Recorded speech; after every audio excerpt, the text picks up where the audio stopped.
Up to it again. My last spare. I have to order some more. I gotta go cut the other one out. It was one of the old. It was one that I hadn't swapped to an LED bulb in it, and the glass lens on it, on the bulb inside, broke, and I had to use my small impact to get the damn thing out because the screw was like seized up in there. So I finally got that all done last night. Then to find out that when I pulled the bulb out, the little pins had stuck in the old base of the old light. So I got to cut it out. I might be able to pull them out and I can put it back into stock as an emergent spare. But the easiest thing right now is just to put this new one in and cut the old one out. So I got to go up front there and snip it out and cut this down a bit, get some fittings and heat shrink on here and go out there and put it in. Pain in the ass, man. It's kind of shit that just eats your day. Never ends around the joint. Anybody wants to buy this place? I think it's going to go up on the market 1.5. If you can come close to that, I'll leave this place with you and we can negotiate what equipment stays here. Some of it's going. My Kubota's going with me, but the Vermeer shredder, it can stay.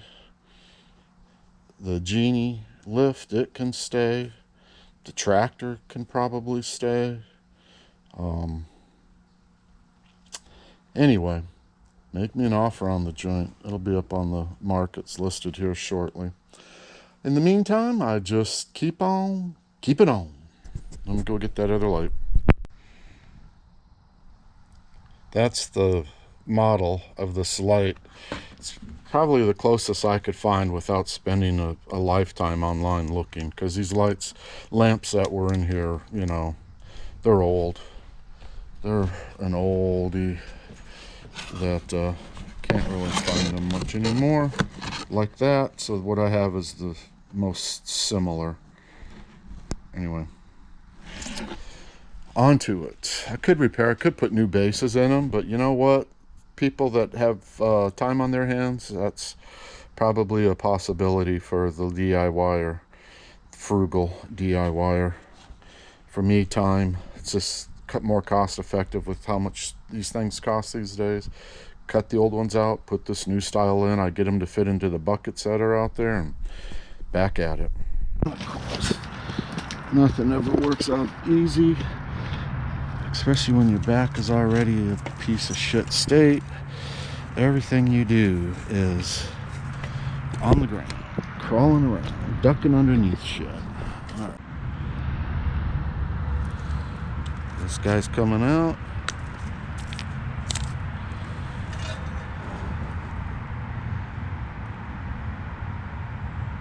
Pins are stuck down in that base. Anyway. Alright, back to the shop. This is what's wrong with that one. Like, you could replace these. I mean, if I got to splice the line in anyway, you could keep the old housing, but you'd have to find these. And there's a splice in here somewhere. I looked at it that steps up to this line here versus this little thin gauge stuff that comes with it, or that comes attached to the base.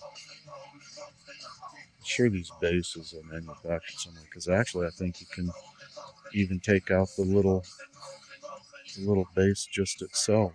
And sometime in the night I might just check that out. Just find those guys.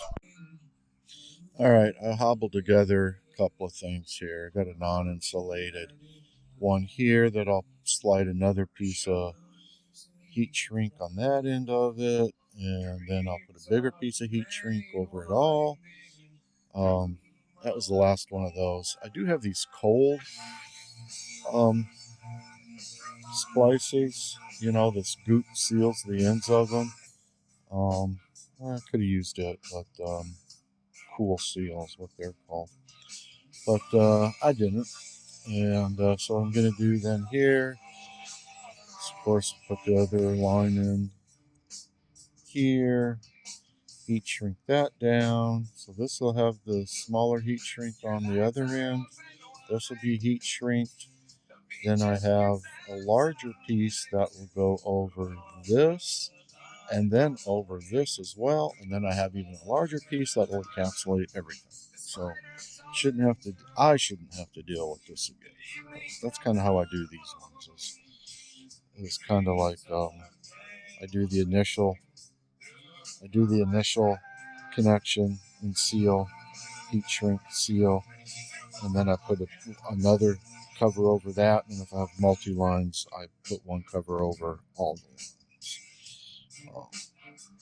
Anyway, some worthless information for the 3 people. So I have some stuff hobbled together here. Got a non-insulating connector there with a little piece of heat shrink on it. I'll do the same on the other side because I didn't have another one of these. I would have used 2 of those. I have that same size, but it's got the solder connection in it, and I don't need that for these. So put the other line in here, heat that up, shrink it down, get the other line in here with another piece of heat shrink that. Then I have another one that'll go over another piece of heat shrink that'll go over each line independently, goes back a little further than this one, and then I have a larger one that will go over everything. So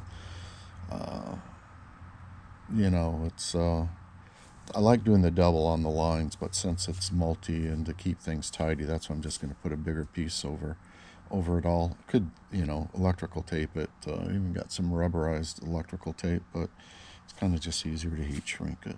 Anyway, so that's that. Finish this up and go on out. I'm gonna put this eyelash thing on it, shade on, replace that ring with that, and then I'll be ready to go out and put this on. This goes in the bucket. Just got to put that on so it goes in the bucket. Put that on, so the eyelash on, and that's all I need. All I need is that and the eyelash on. That's all I need.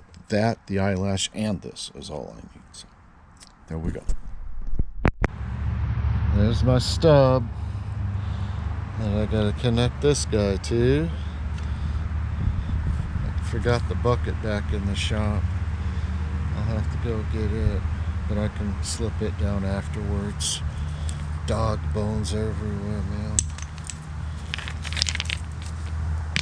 Alright.